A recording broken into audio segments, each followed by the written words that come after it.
All right. And now Facebook record. And then once I get that rolling, we'll go Instagram. There you go. So this is gonna be live on Instagram and Yes. Facebook. Yep. Got it. Got it.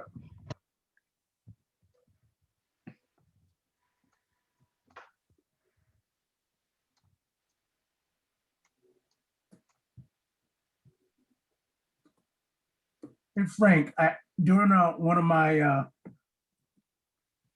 videos I was using to promote the event to our platform, I was struggling to say your name correctly.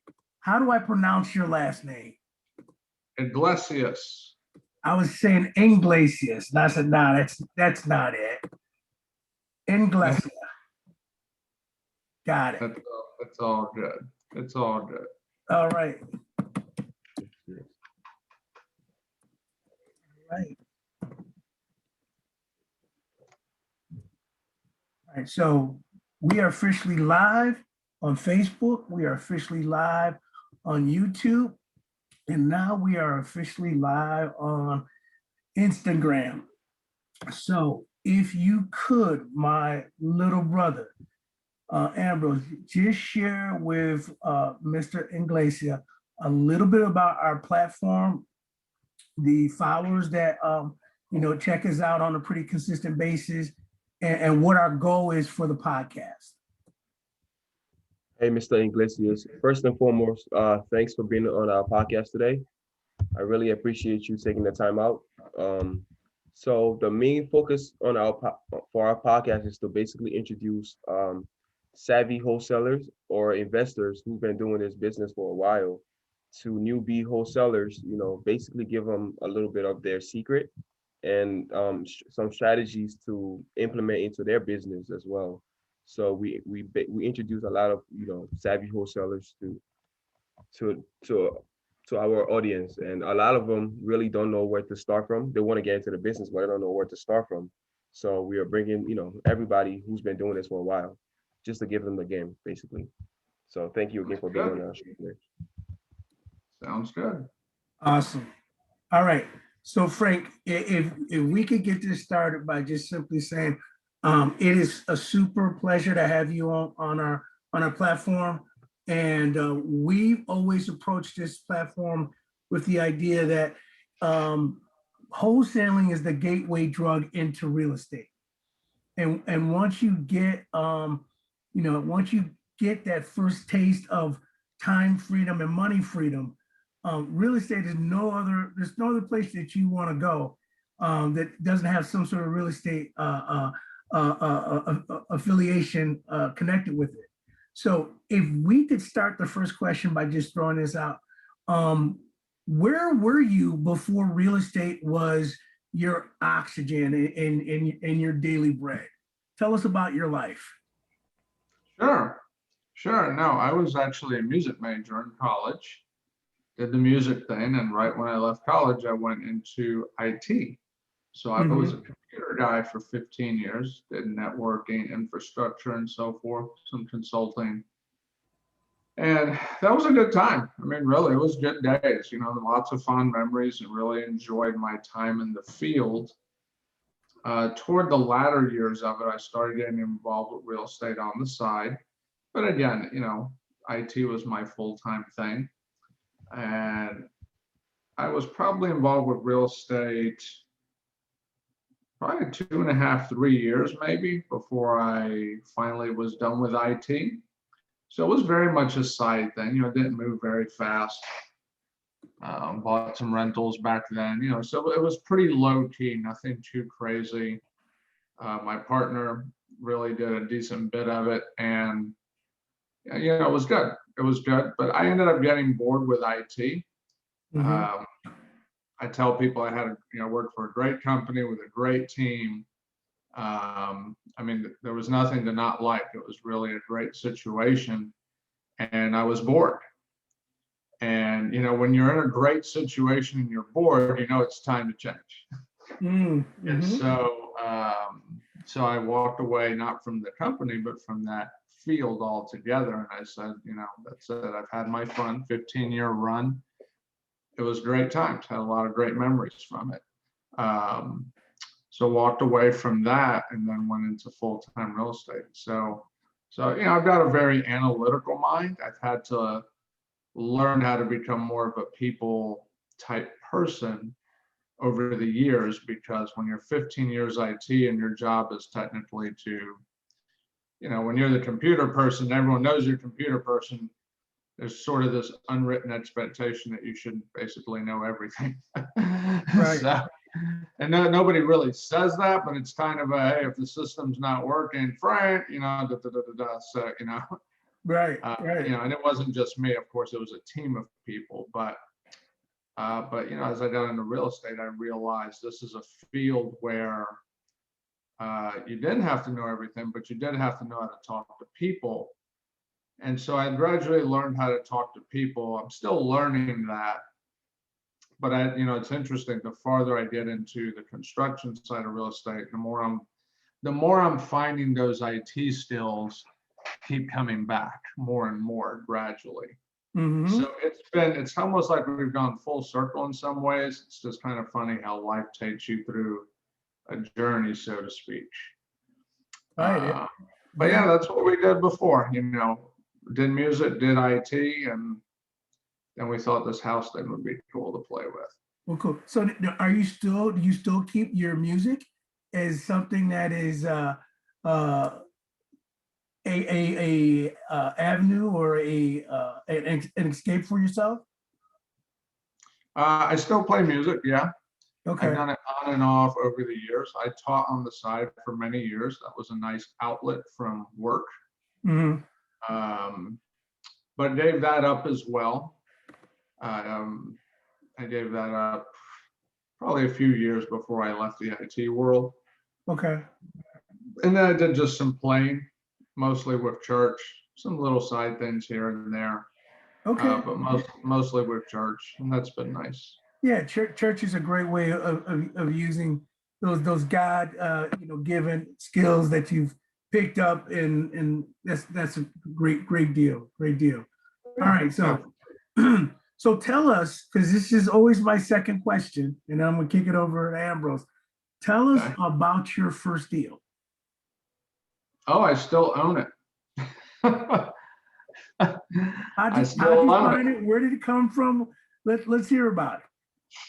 Back when I got involved, that was when the crash was happening that everyone always talks about, the big one, so to speak.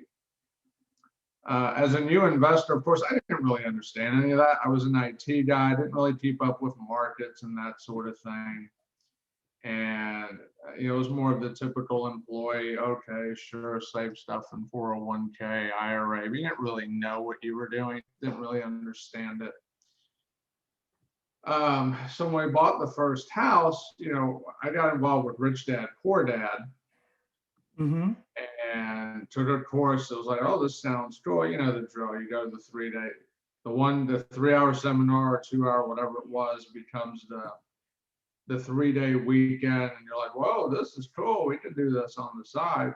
Mm-hmm. Because when I got into that, I wasn't anticipating doing it full time. Like, I thought of it as an alternative to make money, to build retirement funds via, just real estate on the side. Right. It wasn't until 3+ years later that I left the field. So, when I got into real estate, that's how that went. Well, so we, like most people do, you talk to a friend of yours who's a realtor, because everybody knows 5 realtors, it seems. And so, back then it was probably maybe 2, but today I'm like, everyone must know at least 5 realtors. There's so many. And we talked to one of them, who's a good friend of my partner, and I don't know who found the house. I don't know if she found it or my partner found it, but anyway, somebody found an REO back then, because there was tons of them. And it was just just a simple 3-2 split level home. Okay. We bought it for 55 grand. We probably put, I don't know, 6 or 7 into it, which back then, your first deal back then, that was huge. Mm-hmm. That was huge to us. For sure. And, it's kind of funny to think that we thought that, but we did. And we fixed it up and we put a renter in it. And interestingly enough, when we went to refinance, back then there was a bunch of wholesale mortgage lending going on. Mm-hmm. And there was a particular company, I don't remember what they were called at this point, out of Ocala, Florida. And they were doing a refinance. They were going to do it. Well, somewhere along the way, the Fed decided they didn't, I guess stuff wasn't going well in that industry apparently. And, my loan was a conventional loan. So they were like, well, when we, the Fed came in there and shut down the FHA mortgage side of this wholesale lender's business the day before closing. So the day of closing is the following day. I show up, I go sign paperwork because, hey, that's what you're supposed to do. I then get informed a little later. I don't remember the exact order of events, but I signed documents and soon after was told that the Fed shut down the conventional lending side of this particular wholesale lender. And I'll never forget talking to the closing attorney, and he's like, yeah, this deal's probably not going to be funded. It was in the queue to fund, but it never went out. Hmm. And I said to the attorney, what does it mean? And he said, well, and I'm paraphrasing, but basically that, to sign closing documents and the deal not fund was considered an offense. And it might have even been a federal offense. I don't remember. But I was like, so what do you do? He's like, well, you could sue the government, but that might take a while. So we're like, probably not the best avenue. So anyway, so we closed our first refinance on our first deal into a rental loan, and it never funded. So that was kind of an interesting experience. Welcome to real estate, where you close deals and they don't fund, and somehow it gets by. So it was like kind of a weird world. Long story short, we had to go a few months later to finally find someone that would do it, because again, the market was crashing worse than we realized. But we did get someone to get the deal done, and they got it done, and we still own it. Wow. So this is like, in so many words, you could have been out of the game before you started if you didn't have the right resolve.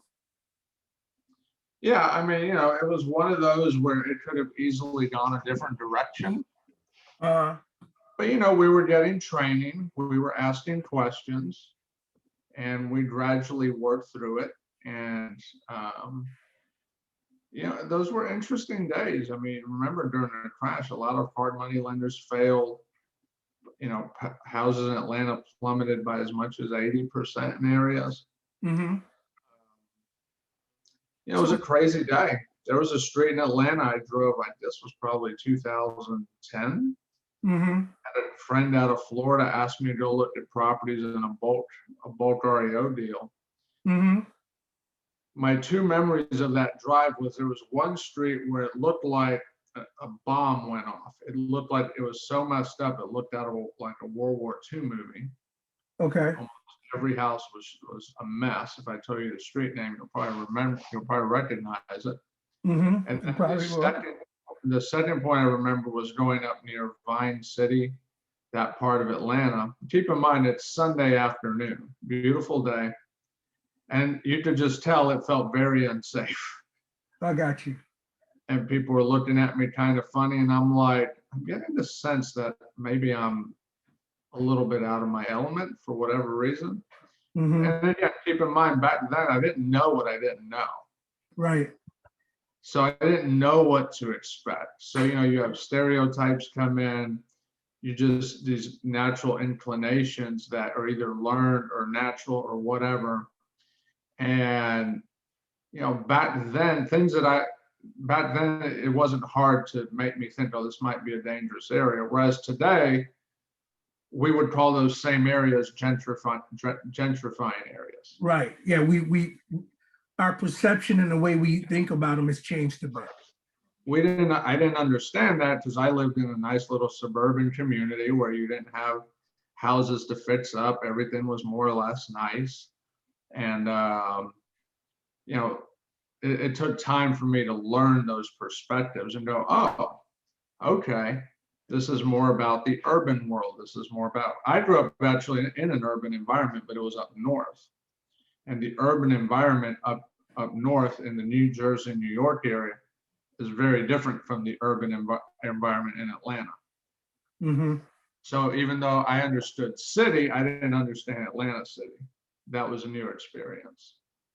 True. So, so I know we kind of go off topic a little. So first deal, and you know, I started, you know, as I was buying the first few rentals, I started seeing these other parts of town, and I was like, this is crazy, because to me it was all new at the time.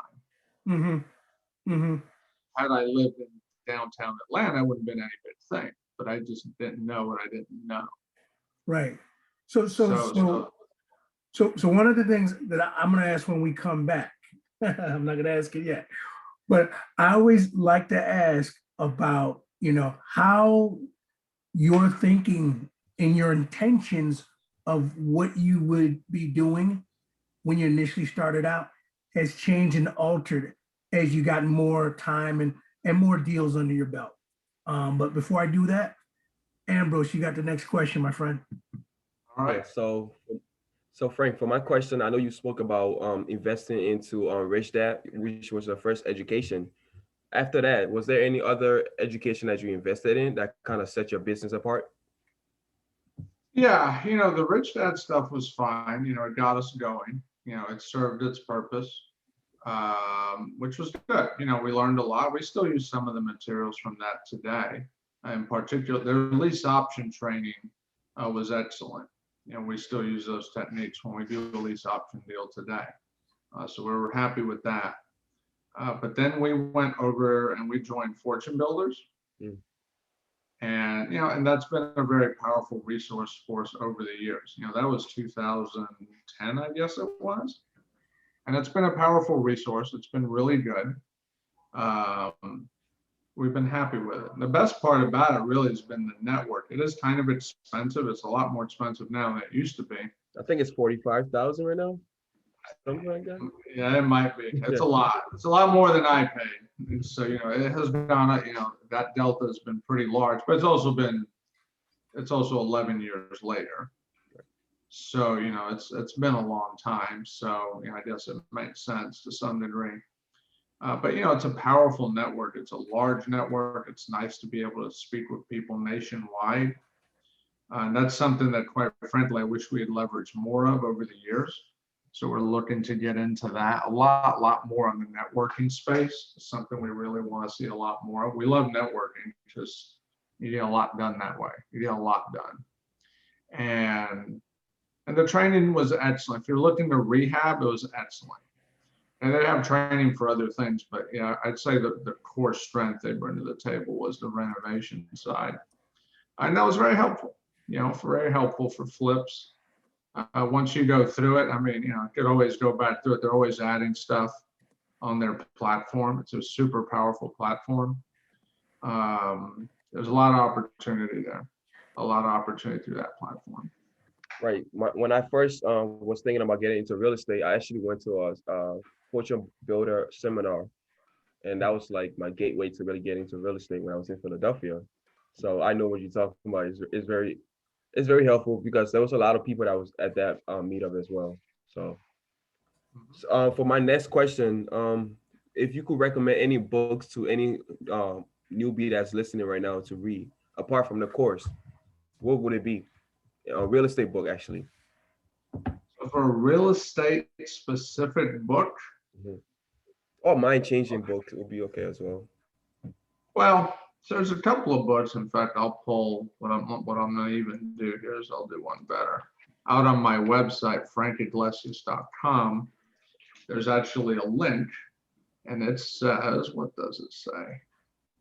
It's called Read. So when people ask me books, I'm like, well, what's on my website? So I just went to your website. We love There you technology. go. There you go. So if you go to the read section, you'll see there's a number of books there, and there's a section for real estate. I actually don't have too many real estate books there, but there's a couple more I need to add in there. So if you scroll down, you'll see a link. You'll see some categories.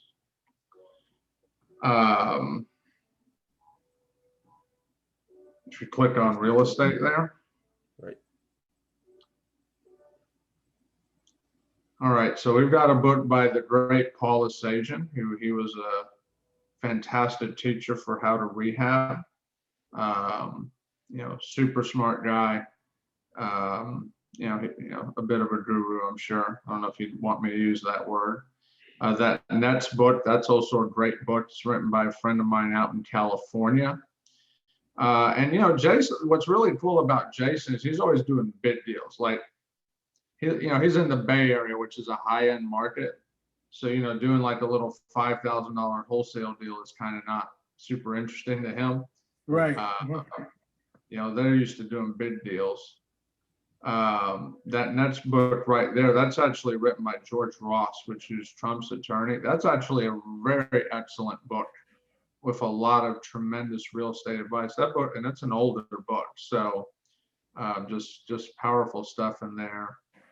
And then this was one from Trump about, and where he it's kind of like a collage of all these experts from all over the country. It's an older book, but a lot of the advice in there is sound. So, and then of course I have inspirational books. There you go, the book from Kobe Bryant. Yep. Pretty cool book. Phil Jackson, who was coach of the Bulls. As you can see, I enjoyed I don't play basketball really, but I enjoy watching pro ball. Right. I used to enjoy. I don't enjoy it as much now, but I used to. That might be a great book right there. If that was a book to read, I'd probably read Relentless, because that book is all about truly having a relentless mindset. In this business, you really do have to be relentless. I can safely say after 12 years, anytime I pause and just to kind of hold back for a second, it's amazing how fast you can lose momentum. Right. And to really make this thing go, you really do have to be relentless. He talks about, and for those that don't know, Tim Grover was Michael Jordan's personal trainer, Kobe's personal trainer, Dwayne Wade, and other people. And you think about someone like Michael Jordan, his reputation is, he was a killer out on the court. It was always about winning. That was it. Oh, and if you made him look bad, or you did something to make him mad, he was going to make an example out of you, which he did quite successfully many times. Yeah. But it was just a relentless mindset. And I think there's a lot of truth to that in real estate. Right. Because there's a lot of people, and I've learned this about every successful investor I've met has their share of people that did them wrong, took advantage of them, messed up the deal, messed up the situation, and whatever. And there's a lot of not nice people out there that you got to be careful for. So by getting in there and having a relentless mindset, you can bust through those challenges. Right. Because there's going to be people that, quite frankly, don't do you right, and how you respond is everything. When you're relentless, you can blow through that. Someone said the best revenge is simply to be more successful. Massive success, right? Yeah, there's probably a lot of truth to that, There's probably a lot of truth to that. But anyway, if you go to my site, there's all kinds of books out there, all business books and all sorts of some spiritual books. We're gradually putting more out there. Yeah, we're putting more and more of them out there. We do a lot of reading. So. Thank you. I'm going to pass the next question to Earl. Awesome. All right, so I'm I'm dying at the bit to get into some of these questions. All right. All right. So I normally like to ask a couple of real estate driven questions and some other questions that are not more real estate focused, but just personal development and who you are as an individual, as a human being on the planet. So who was your hero? My hero? Yep. Well, I got a few of them. I always start with Jesus Christ, you know, because he's God and we're not, and how he can do what he does, you know, you can never put it into words. So we're always grateful for that. As far as you know, people on earth. Again, I'll go back to Michael Jordan. I'm a fan.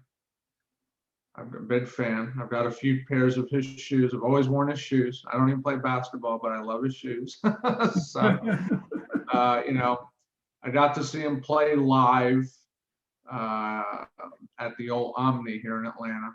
It was actually the last NBA game at the Omni before they tore it down. Was when the Bulls beat the Hawks.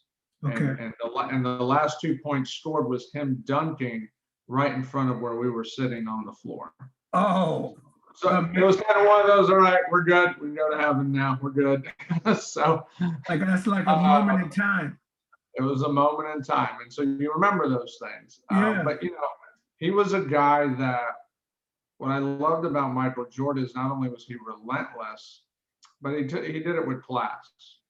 And so that was, you know, that's always somebody that I thought was very inspiring to me. I was also a drummer, so I was a big fan of Neil Peart. Some people call him Neil Peart. I never really knew how to pronounce his last name. He was a famous drummer. Sadly, he passed away a little over a year ago. So I really enjoyed, because not only was he a tremendous player, but he also did some writing. So he had a really creative mind. And when you read his books, you know, he's like kind of just takes you through, you know, a bit of a mental journey. Just really exploring a lot of the creative side of the mind. So really enjoyed somebody like him, just, you know, tremendous icon in the music world. So that's probably a couple of the people that have come to mind. Okay. All right. I really like the most recent one, I would say, I'll share one more that was really inspiring to me was, and I think the book's on my site, Living with a Seal that Jesse Itzler did. You may have seen that book. Yeah, here it is. Living with a Seal, 31 Days Training with the Toughest Man on the Planet. Yes, I've listened to David Goggins. Yeah. Yeah. I mean, I read his book, Can't Hurt Me. I'm sitting there reading this book and I'm thinking to myself, I'm a wuss. And so is probably almost everyone I know, because I'm sitting there reading this book going, man, this guy is a machine. And, but, you know, it's super inspiring to read. I mean, this is a guy that I'm like, this guy is absolutely relentless. And he's such a simple guy. You know, and one of the things I thought about was the simpler your life is, the easier it is to be relentless. Right. Because you have less on your plate. And he talks about this 40% rule where, you know, most of us tap into 40% of what we're capable of. That's really astonishing when you stop and think about it. That is that's eye-opening if you have the right context to do something with that information. That gives you a lot of hope. It does. It does. So, so it's powerful. It's powerful. So, you know, he's kind of become a bit of a hero because I'm just kind of like, man, I don't know that my goal in life is to be as tough as him. Right. But it's hopefully you never need to be. Right. Yeah. So he's been a bit of a hero. And then my other hero, and this one's a bit controversial, so we're going to just promise to leave the political side out of it. But I'm a fan of Trump. Okay. You know, this is a guy who, in his own right, he's relentless. Well, he absolutely is. But I was a fan of him long before he decided to run for president. Yeah. So my enjoying what he did wasn't tied to anything he did in politics. Sure. It was rooted. Yeah. Yeah, when I got in real estate in 2009, I went to a seminar, and there was a lot of investors like, oh, Trump's like the GOAT kind of thing. And this is 2009, so we're talking 12 years ago. Right. But what's really fascinating about him is he, I had read some of his books long before he ran for office. Mm-hmm. When I read his books, Art of the Deal, I actually like Art of the Comeback, because that I think that book is really representative of a lot of us. We take a hit, we got to come back. Right. So it's really a great book for real estate investors. Mm-hmm. But that book he talked about when he was 990 million in debt. Now, if you think about that, that number is like, most of us can't even conceive $1 million. Imagine, I mean, we're talking 10 million short of $1 billion. Right. Right. Nowadays you hear these numbers in the media as if we're talking $5 or $10 bills, but the reality is very few people can conceive of $1 billion. That's a very massive number. Mm-hmm. And he was 990 million in debt, which is staggering. And he came back from that. And the way he came back from it, we learned, was extremely fascinating. It was actually very simple. It was actually brilliant. And so to go from that kind of debt to a billionaire, like that in itself is staggering. You combine with that he then became a celebrity through The Apprentice, which, I haven't seen all the seasons, but I enjoyed what I saw. It was cool. Right. Then he becomes president. Oh, and by the way, he did all this cool real estate stuff as well. Right. Right. And he had some businesses fail, and he had some ventures fail. He had like Trump Water and Trump this, and some of it just didn't work. And here's the thing, Frank, even as a guy who didn't agree with Trump's politics, I'm on the same side of the fence as you. I have to give him the due respect he deserves for some of the things as an overcomer that he was able to transcend, because a lesser person would have packed it in. Yes, and you think about it, billionaire, celebrity, president of the US, that's a heck of a resume. It is. All right, so listen, I want to jump right into your program. Tell me a little bit about this baby of yours. The system is called the 80/20 VA office. What is it? How did you evolve to it? And how are you using it? Yeah, absolutely. So what I did was, years ago, this concept of the virtual assistant was new. Back in 2009-10, it was this idea of, hey, did you know you could get somebody to work for you? And at the time, it was $2 an hour. Can't really find too many of those anymore, but again, this is 10 years ago, $2 an hour. Well, of course, in 2009-10, that's phenomenal. It's like, what do you mean you can hire someone for $2 an hour? That's crazy. And it was sort of a new thing, back then. The world was, we're still getting used to this internet thing. Obviously, it's catching on, but this idea of virtual assistants was starting to build a little momentum. I was in IT, so we actually were delving into it a little bit. We would have some people out in India, not directly with my department, but other departments in our company would work with people overseas for IT work.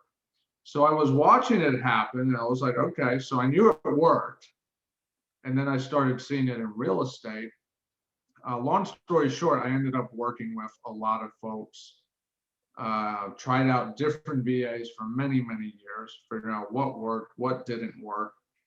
And so and in particular, when I was wholesaling a lot, they're very helpful when you're a wholesaler. They're very, very helpful in that space. And they can help you with flips. They can help you with landlord stuff. They can help you with administrative.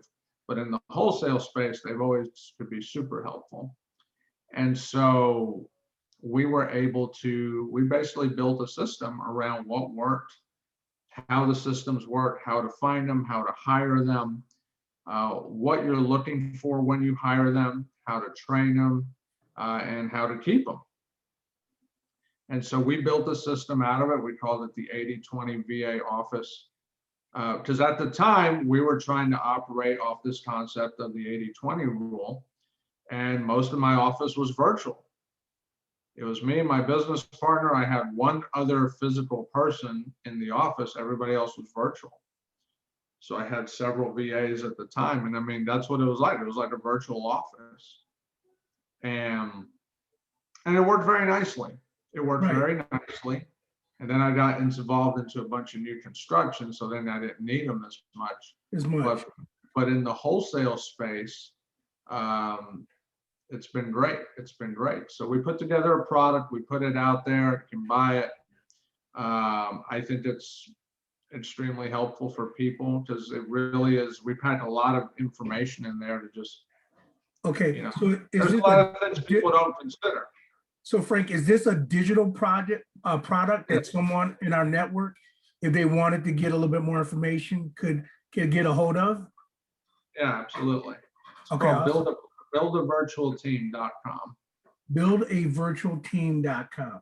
I would definitely get that in the subject notes. Yeah.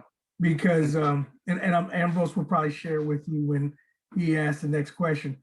We went down that road, kind of naive, and we gave it 90 days and we weren't happy.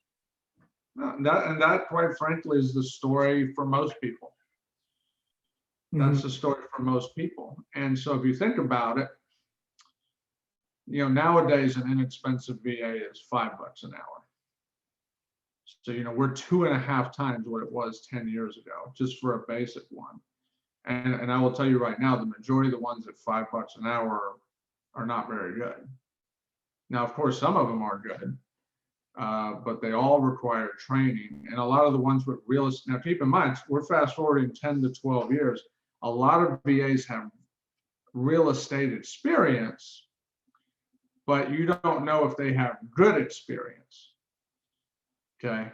And a lot of experience is not too good. Exactly. Yep. Okay. So that's because, again, you've had all these investors, and it's not just investors, it's real estate agents, brokers, and other real estate professionals trying out this VA thing.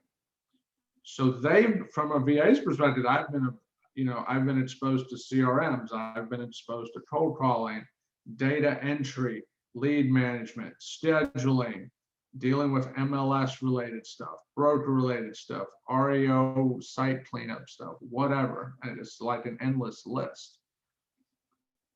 But a lot of them, again, they're just assistants in their mind. They're just here to serve. And you know, to them, it's just a job. Come do your job and hopefully make people happy, get paid, rinse, repeat. So one of the things I talk about in my course is bringing them into your culture so that they feel like they're a part of something more than just a task doer, which is how they're usually pitched. And so it's kind of like, it's almost like a disposable attitude. Right. Where they become disposable. And whether they are or not, let's face it, nobody wants to feel disposable. No, absolutely not. So if you can bring them into your culture, they're going to work 10 times harder for you more often than not, because now you're giving them the opportunity to be a contributor to your company, not just someone that's coming in there to run random grunt work tasks. Right. So when you were when you had less branches of your business empire and you're more on the wholesaling end, what kind of focused tasks did you have your VAs engaged in? They talked to a lot of sellers. Okay, some cold calling. They did the cold call. Well, and back then, cold calling wasn't really a thing back then. Okay. That came later. Front side of that. Back then, it was a lot more direct mail. Okay, mail. back then there was a lot more deals on the MLS because again, the market was down. So there was a lot of MLS deals. I talked to a lot of buyers because a lot of buyers would call. So we would talk to, those would be some of the avenues I spent a lot of time with. Mm-hmm. They would type up a lot of contracts. Mm-hmm. Back then you would find deals online, but not nearly as much. But when we found them, they do a little bit of that research. So it was a variety of things. And then they also helped me with some random tasks with rentals or sometimes with flips. They could come help with other things. Okay. Okay. Now, we have VAs today, and I don't think of them as virtual assistants. I mean, to me, they're literally team members. Understood. All right, Ambrose, take the next couple questions, brother. I mean, that's very interesting, with the whole VA and everything like that. So how much is the course, if you don't mind me asking? It's $297. Okay. And it'll get you, I think it's something like 14, 15 hours of content. Perfect. Hey, man. It's definitely about investing. Right. It's all about investing in yourself. So we've learned more than that in our failing forward. Yeah. Most definitely. Well, if you think about it, and I tell people, what is your time worth as a wholesaler? Mm-hmm. And I tell people, and I'll pull it up right here. I tell people, if you pull up a calculator in Atlanta, I'm in Atlanta. Let's say you do just a $5,000 wholesale deal, which is a very, very basic deal. And you multiply that by how many hours there are in a month. So if you figure, let's say you do it full-time, 8 hours a day, and you have 21 business days, that's 168 hours. So if all you did was do one deal at $5,000 a month, you would be making $29.76 an hour. So almost $30 an hour, just to do one $5,000 deal a month. Mm-hmm. And so I tell people, I'm like, what's your time worth? Well, if you're gonna do this full time, you're starting at almost 30 an hour. There's a lot of jobs in this country that don't start anywhere near $30 an hour. No, that's true. And remember, that's a very basic wholesaler, $5,000 a month, not a huge amount of money. It's only 60 grand a year. And so if you're in that position to do that and you want extra help, you're talking about hiring an employee at, what is that, 1/6 the price of what you get paid an hour? Right.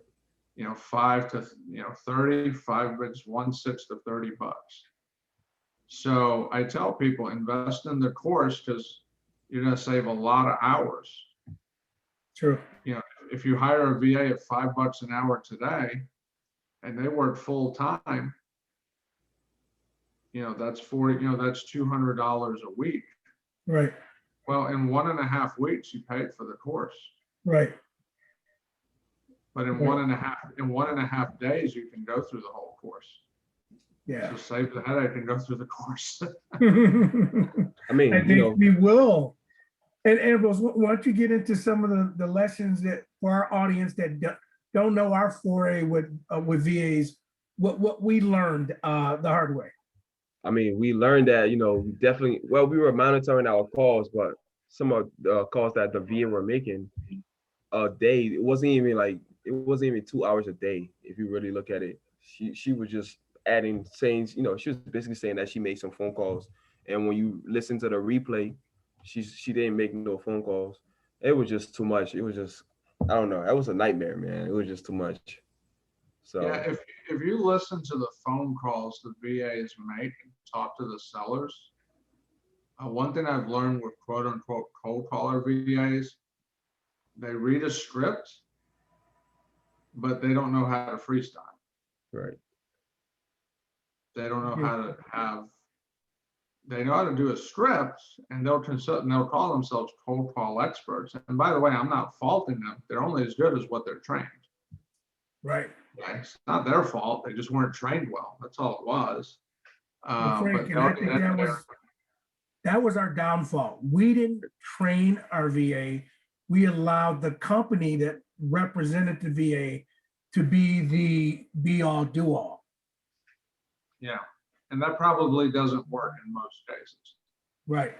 So, it depends on how they're trained. Well, I listen to some of these calls and I'm just like, and the VA is just butchering it. It's not their fault. They just don't know that, hey, when the seller pivots away from the script, which by the way is the majority of the time, you got to understand how to roll with that and adjust. And, it takes training. Absolutely. Right. So this is my question, right?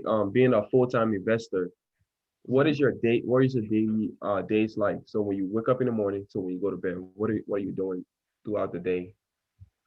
Well, I do a lot with construction these days, so I always feel like I'm inundated over in that space. We're actually currently working on hopefully hiring some new GCs. We've done a lot of in-house construction management. We've done a lot of cleanup behind GCs. So while there's been pain points in there, we still would like to work with some GCs. But we're also hyper selective now. So there's a decent bit of time that goes to that. We're spending a lot more time lately on lead generation, which has been nice. We're starting to see some more contracts come in as a result. But it's interesting. The more you do with construction, the more you see how other deals can be deals that I didn't see before. Right. And so, as the construction experience goes up, the opportunity count goes up.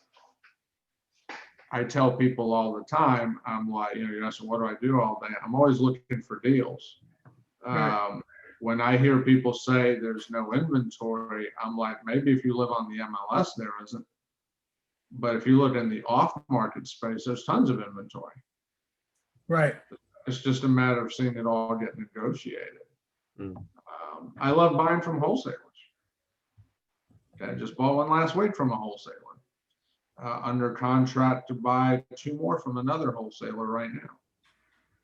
So I love the wholesalers, and so I tell every wholesaler I talk to, and I try to talk to as many as possible. Send me everything you got, because you never know when I'll say yes. So just send me everything, and if you keep doing it, at some point I'll probably say yes. Wow.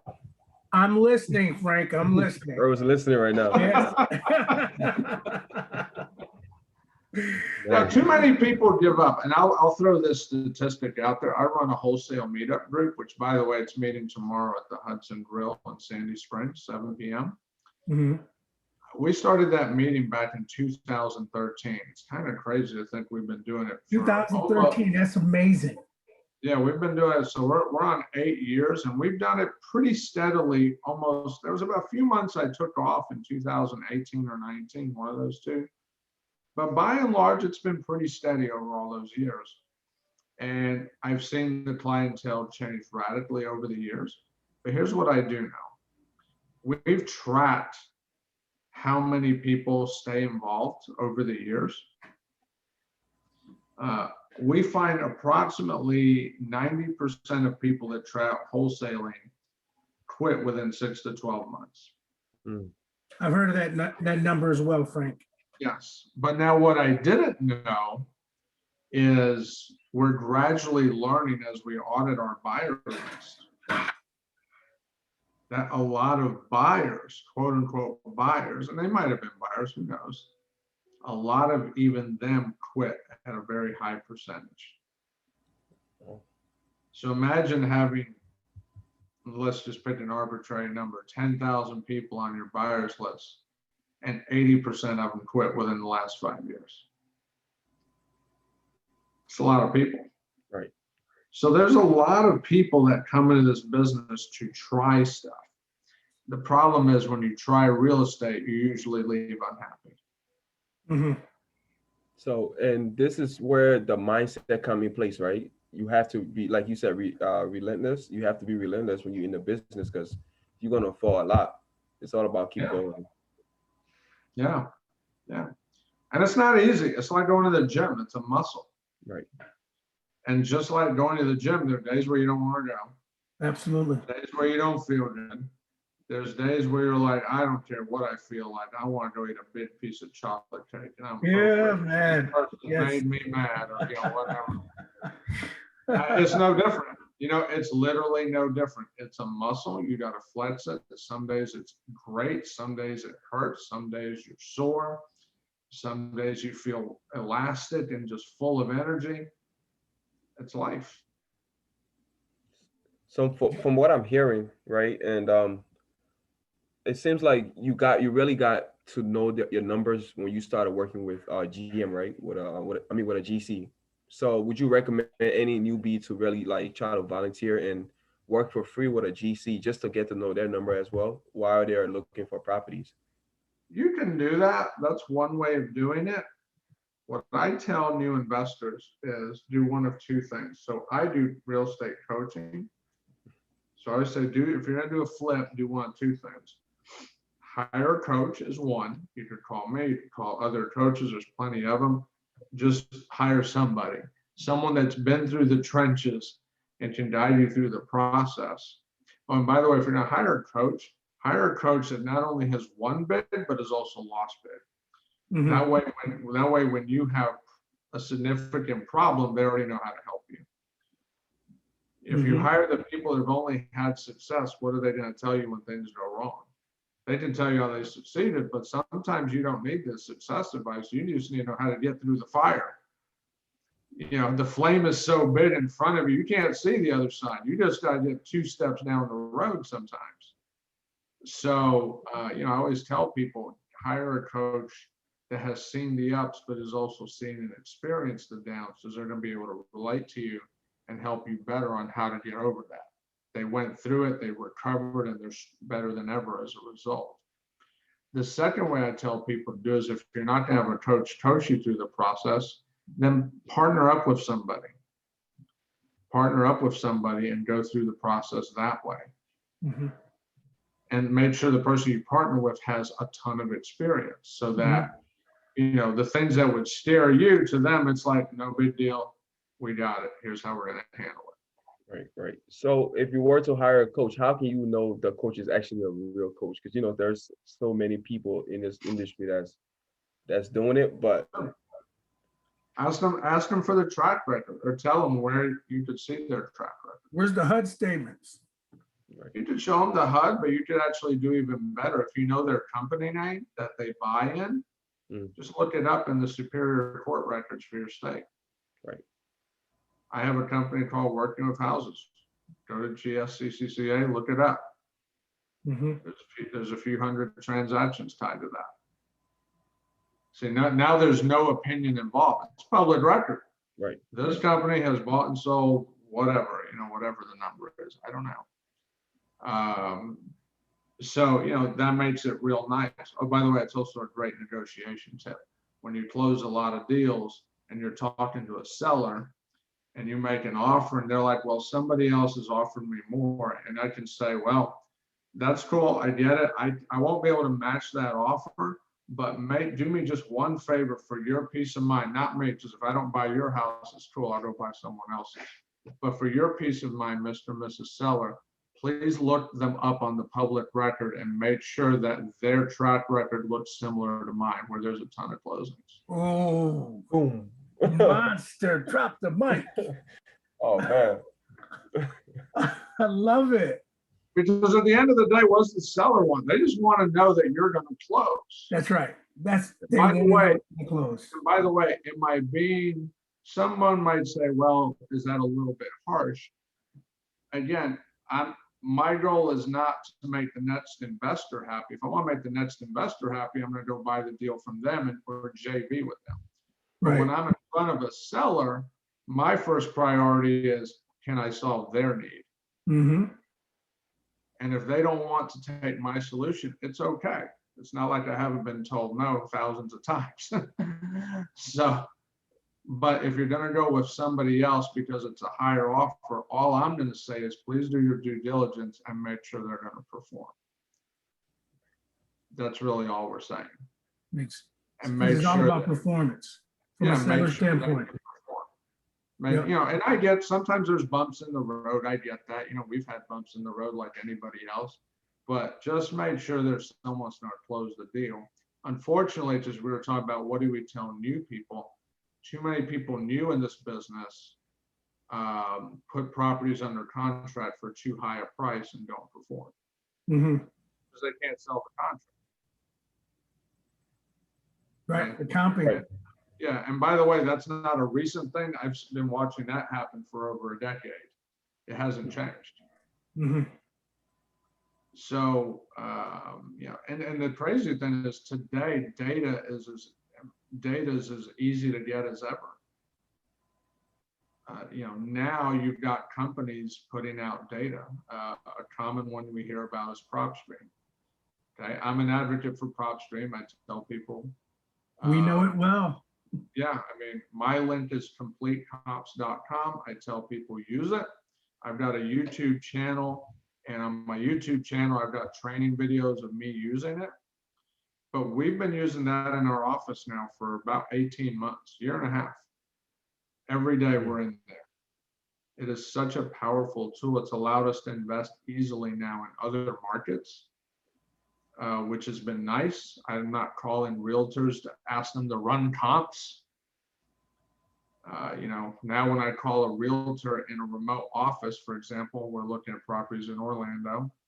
I don't call my realtor friend in Orlando to run comps. I do it all in PropStream. And then when I call my realtor, I say, hey, here's what I'm seeing for comps. Here's what I see for the off-market comps. And this is how, here's the map, here's the distance. Is there anything special I should know about these streets in relationship to these comps that could impact my offer? That's a great question. Do you see how my initial conversation with the realtor is now a very educated question rather than, Mr. and Mrs. Realtor, can you run comps for me, as if they haven't gotten that phone call 20 times already? So a tool like PropStream not only gives you the data, it also allows you to set up your conversations with other professionals starting at a much higher bar. Absolutely. And people sense that and they will respect that. Right. Right. Because they don't want to feel like you're wasting their time. Yeah, yeah. They feel like they're dealing with someone that's done their homework. Put yourself in the realtor's shoes. This is if for the realtors and the hard money lenders in particular. They always know when there's a seminar in town. Because right after the seminar, their phone blows up. They know it. I mean, have a candid conversation with any hard money lender. They'll tell you, they'll know. Right. There must have been a seminar in town because on Monday morning they had 50 phone calls. So, yeah. Right. Appreciate it. I'm going to pass the next question to Earl. All right. So I've been eager to ask this question the last 40, 50 minutes. You got a lot of umbrellas that you work under. You do new reconstruction that goes hand in hand with your fix and flip. You do some buy and holds. You told us a little bit about your wholesaling, but that didn't happen overnight. So obviously there was a progression. Could you give us the Reader's Digest on what that progression looked like? And clearly you hit a couple of home runs. What were some of those home runs? So the progression was, we started buy, fix, and rent. You've probably heard of the BRRRR strategy. The BRRRR, yeah. So that's what I started doing. There wasn't a marketing term for it. So when you hear the strategy as if it's some new creation, like, no, there's nothing new about it. Someone just turned it into something that could be marketable, and now all of a sudden it's this new fancy thing, and you're like, no, there's really nothing new about it. That's what we started. And by the way, nothing against the marketing guys, they got a good to do, so I get it. We always did some flips, but again, because the first ones were buy, fix, and rent, automatically we were fixing properties day one. So we've always been fixing stuff. And then we always did some flips. Then I came into the Atlanta market. We started getting into bigger flips. And that went okay. You know, some were better than others, but it was going okay. And then we got involved with new construction. And yeah, and in every one of these avenues, we've had some that have done really well, and then we've had some that didn't go so well. So we've really learned a ton through our experiences. The evolution to the bigger projects simply was just going from doing all our work in the suburbs to in the city. The city environment here in town is very much big project oriented. You don't see a lot of small projects in the city. They are there, but you don't see a lot of them. It's not common. And that's because of a lot of the older construction in the city. Correct. Yeah, it's just an old city, old from a house age perspective. Okay, there's a lot of, I tell people, like, Atlanta's like endless inventory. Reality is a lot of modern cities are.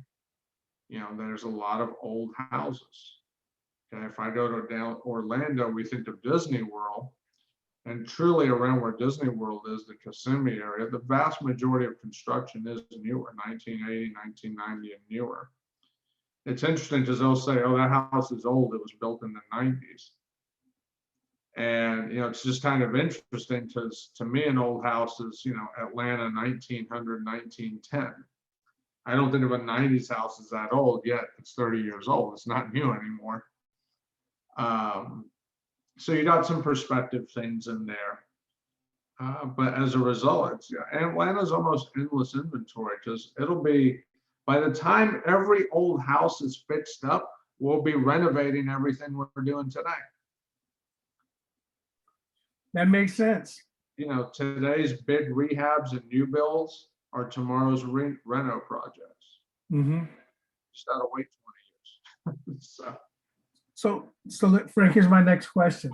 So now that you've kind of taken us a little bit through the evolution here, tell me, when you look at your business now, and hopefully your intention is to have some sort of succession strategy.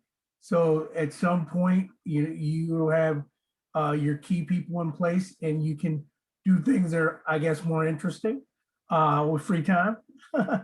What is your intention right now moving forward as you look at your real estate business?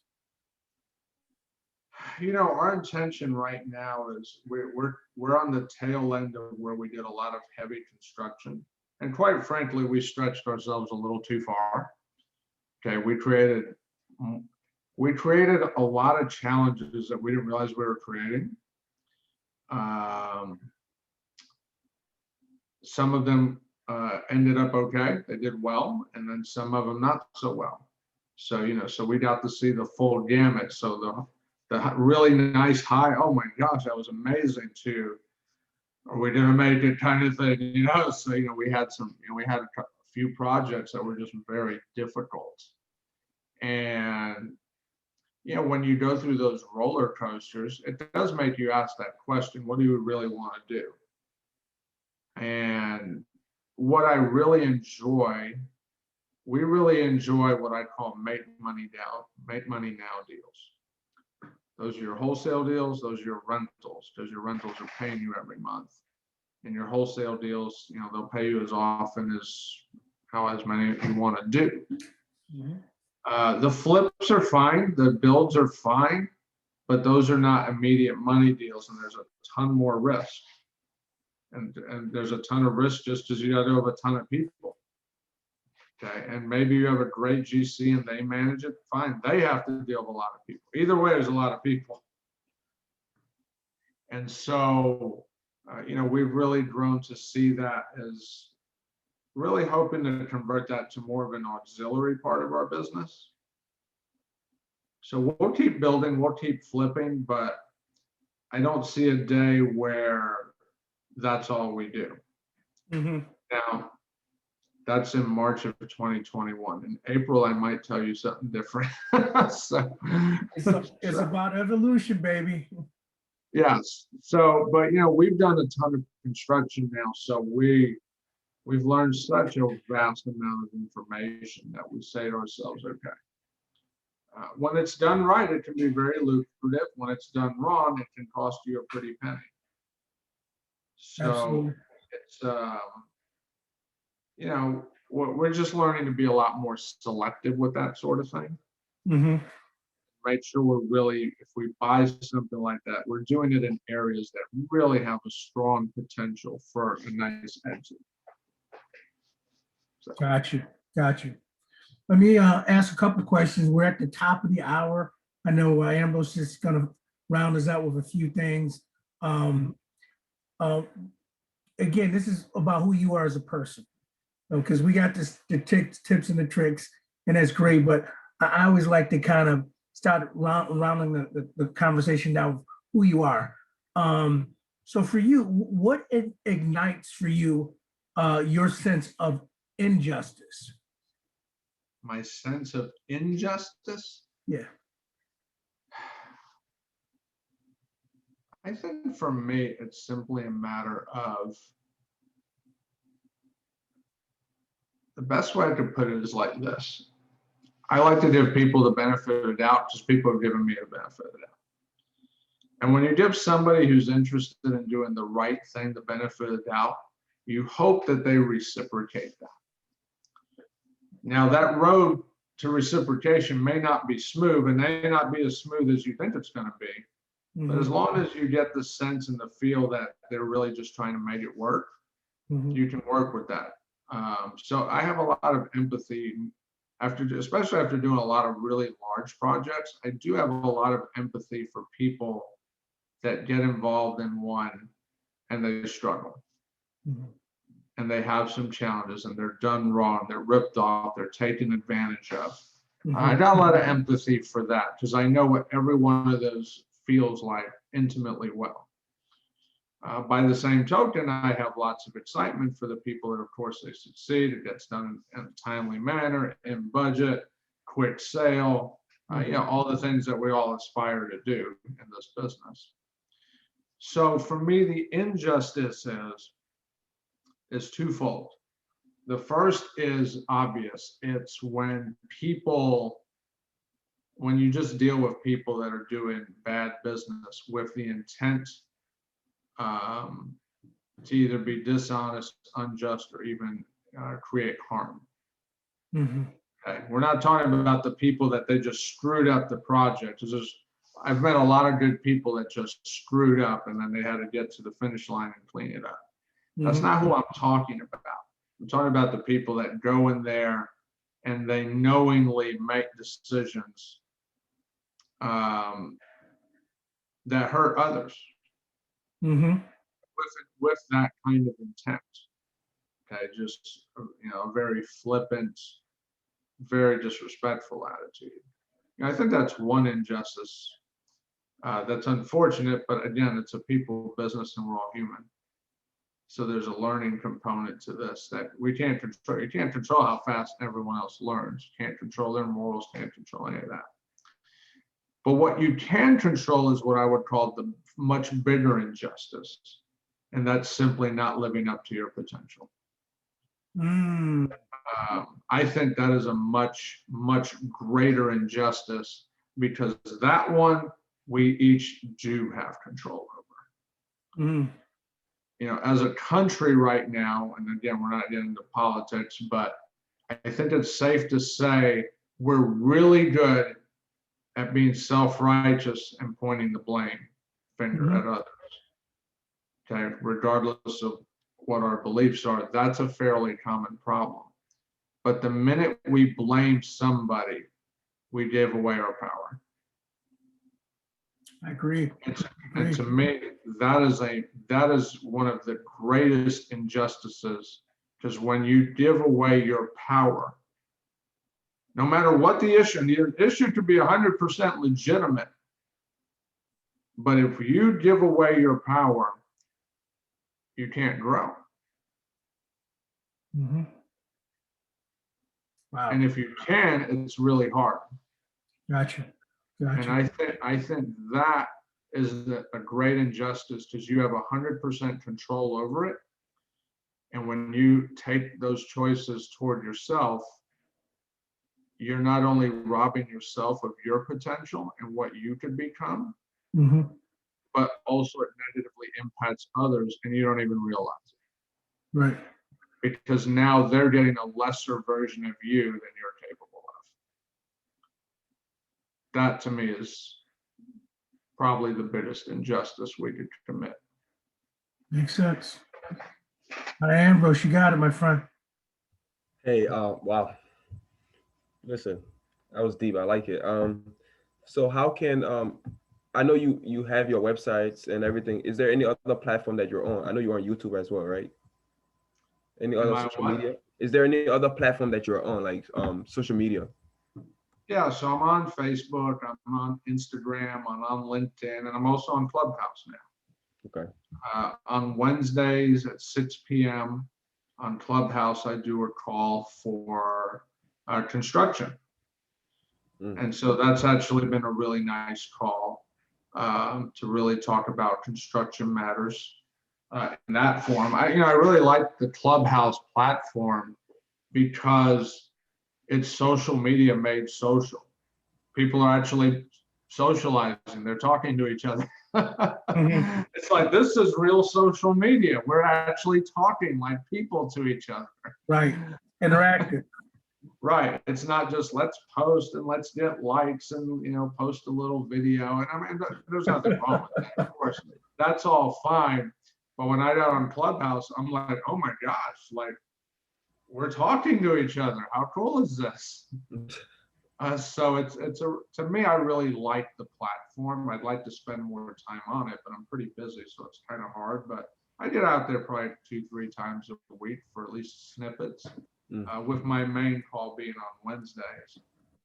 And that's where you would find me. But if you just want to send me a message, Facebook, Instagram. You could do LinkedIn, but I don't look at it as much because it seems like far too many people on LinkedIn, send you a bunch of automated messages, and not too much a fan for that. So Okay. I'm gonna when pass people it. reach out to me, just know if you reach out to me, it's my hope that we're actually going to talk to each other on a phone call and hopefully build a real relationship. Right. That's the goal. Network. Yeah, absolutely. I'm gonna pass the next question to Earl. All right. Hey, Frank, this has been a joy. Twofold for me, man, because I wanted to obviously, know more about you so that we can potentially do business. But you just seem like a real stand-up guy. And I just really enjoyed getting a chance to hear a little bit about your story. So let me end our conversation with these two questions. First question is, what do you think the greatest gift that we can give to ourselves? And then what is the greatest gift we can give to each other? So the first one, the greatest gift we could give to who? Ourselves. Ourselves. I'm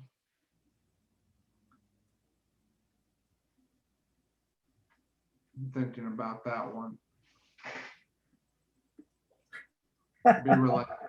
Well, I think it goes back to something we talked earlier about. The gift of simply choosing to be relentless. If you identify something that you want and your desire for it is a sincere one, there's a good chance, well, actually, there's a tremendous chance you're going to have tremendous obstacles.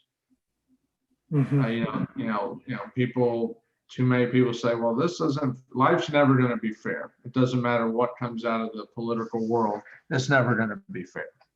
Okay, it's just not going to happen. We're humans, we're imperfect creatures, but because we're imperfect, we can grow. And through growth, we can also have fulfillment. And so I think one of the greatest gifts is to simply be able to be willing to relentlessly pursue, some, aspirational goals to make an impact. We've heard the cliche phrases, but they're true. Get out there, make a difference, make an impact, and don't let anybody stop you, because somebody will try to stop you. Absolutely. As we all know, anything worth achieving is going to take some sacrifice. If it didn't, everybody would already be doing it. So I think that's really I don't know if that's the greatest gift, but I think it's definitely one of the greatest gifts is learn to be relentless. No matter what happens, you keep going.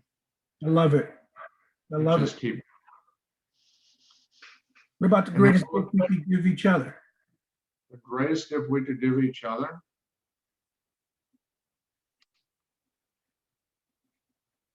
I think anytime you can have a conversation with somebody where you can just be that smile of encouragement and just to let them know, keep going. Kind of along the same lines, really, but just being that person that instead of giving that gift to yourself, you're giving it to other people. And we live in a world where again, the media doesn't exist to serve you. If you just take a quick audit of any site, at the headlines, 90+% are between neutral and negative. Okay? I agree. And we all know that, that's Yeah. not new information. Yeah. So we need all the good news we can get. Mm-hmm. So if we can be a person knowing that there's just this inundation of negativity, if we can give to someone else just a simple gift of hope, a simple gift of encouragement, just a simple kind word. Sometimes, a smile is powerful. My wife's always reminding me, I could be in a bad mood, and if she smiles, like, it's instant, it just changes you. Right. Right? And maybe if you're not married, maybe it's just a good friend. Mm-hmm. Right? Maybe it's your parents, maybe it's a family member, whoever. Just being able to smile. It's an exchange of our humanity,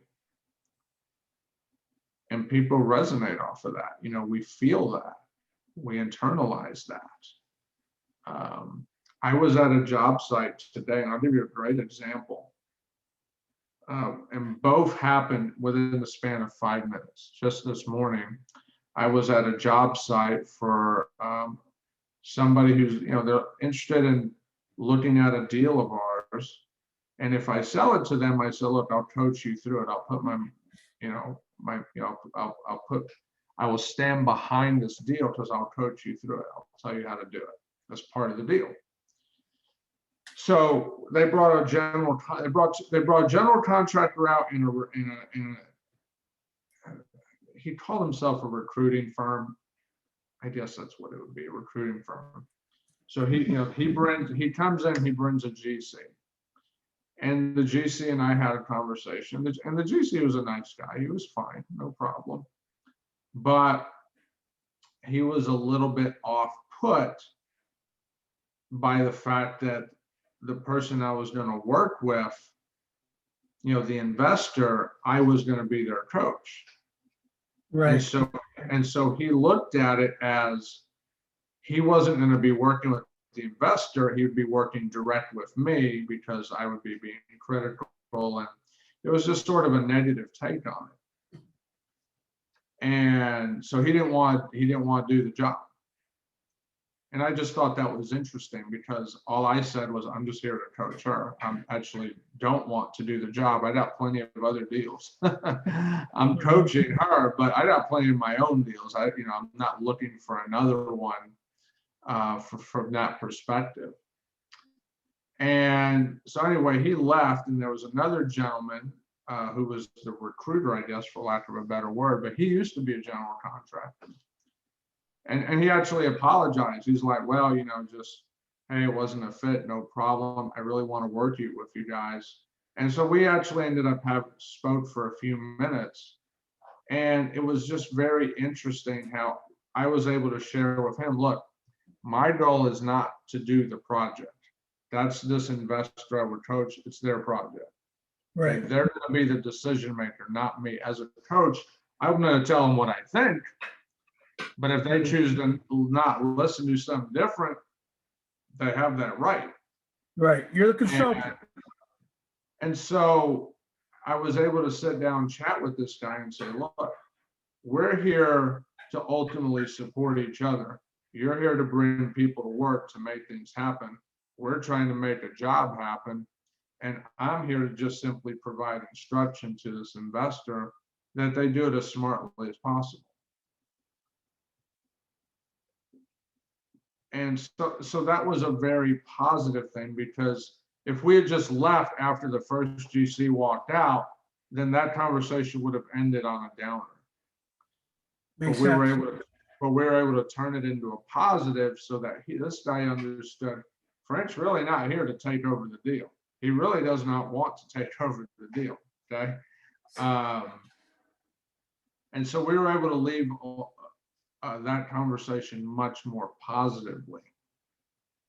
And I was making sure as I spoke with him, I was sprinkling a lot of, it's going to be cool, it's fine, we're good, you're good, I appreciate you being here. And I know this guy didn't work out. Thanks for bringing him anyway, though. You know, my investor here, you know, they're new, so they're seeing all this for the first time. So they're like, woo, what's going on? And so, but all that to say, we were able to interject a lot of hope, a lot of positivity into that.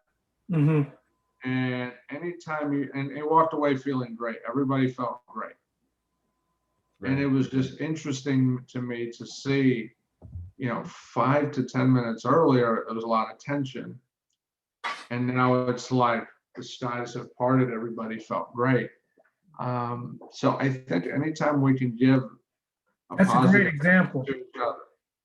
Yeah, that's a great example. Not only in business, but I would also say that's a great example of how we can, you know, connect on a personal level, you know. Yeah. You know, and so that's amazing. Amazing. Well, listen, we are excited that you were able to be a guest for us, and I would also be remiss if I did invite you back in maybe about 6-7 months, just to see how the 2021 goals are panning out for you. Could you agree to that? Yeah, I'd be happy to come back. This has been good. There's some great questions. All right, man. Awesome, man. Really diving deep. Yeah, man. We super appreciate this moment and time, because I know as a company, me and Ambrose, you know, we have the benefit of really picking from the brightest minds. And that's why we put this together, because we wanted to learn from people who had already paid the cost and were willing to share just a little bit of knowledge, a little bit of wisdom. And we thank you. Well, we thank you. It's been fun. All right. Hey, send us out, Ambrose. Hey, Frank, thank you again. I appreciate your time. You know, the knowledge that you gave on this platform was really helpful as well. And for myself, Ambrose, to Earl, this is Wealth Tool Wholesaling, episode 31. Already, episode 31. Can't believe it. See you guys on the next episode. Thanks for coming to our podcast. Thanks again, Frank. Take it easy.